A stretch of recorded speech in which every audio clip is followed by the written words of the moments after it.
আসসালামু আলাইকুম। জান্নাতি স্যানিটারি অ্যান্ড ইলেকট্রিকের পক্ষ থেকে সবাইকে শুভেচ্ছা ও অভিনন্দন। আমরা পাশাপাশি দুইটা বাথরুমের কাজ করছি, 4 ইঞ্চি কাজ। এটা হচ্ছে আপনার একটা প্রথম বাথরুমের। তো এটাতে আমরা যেই গোসলের ওয়েস্ট পানির লাইনটা দিছি, এটার মধ্যে একটা লং ট্যাপ দিয়া পাশের বাথরুমে নিয়ে গেছি। ঠিক আছে? আর যে দেখছেন এটা হচ্ছে আপনার দুইটা লোকোমেটের লাইন। আমরা দুইটা লোকোমেটের লাইন পাশাপাশি বাথরুম দিকে একটা ওয়াইটি দিয়া তারপর এটা ফিটিং করছি। এটা হচ্ছে প্রথম বাথরুমের লং ট্র্যাপ দিয়ে দিছি লোকোমোটের জন্য। আর দ্বিতীয়টা আমরা যে ওয়াইটি দিয়া পাশের বাথরুমে নিয়ে গেছি। ঠিক আছে?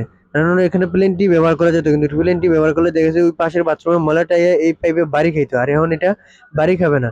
এখন এটা আপনার এই যে ওয়াইটি এর মাধ্যমে দুইটা একসাথে যাইতে পারবো। ঠিক আছে? আর এই যে এটা হলো পাশের বাথরুমের লোকোমোট। ঠিক আছে? এখানে আমরা এই যে ওয়াইটি লং ট্র্যাপ দিয়া তারপরে এটা পাশের পিছনে যে বাথরুম আছে ওইটার মধ্যে জয়েন দিয়ে দিছি। ঠিক আছে? তো এখান থেকে পাশের ওয়াল থেকে এখানে আমি 17 ইঞ্চি রাখছি। আর পিছনের ওয়াল থেকে আমি এখানে 9 ইঞ্চি রাখছি লোকোমেটের জন্য। আর এটা হচ্ছে আপনার পানির লাইন, গোসল ওয়াস্টের ওই পানির লাইন।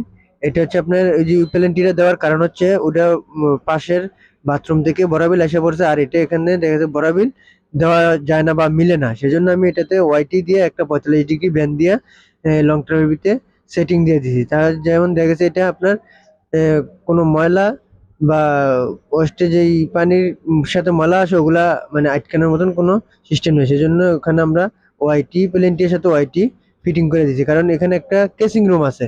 ওই কেসিং রুমের থেকে যে লাইনটা আছে, এই লাইনটার কারণে আমি এখানে একটা ওয়াইটি দিয়ে আপনার দুইটা গোসলখানার লাইন বের করে দিছি।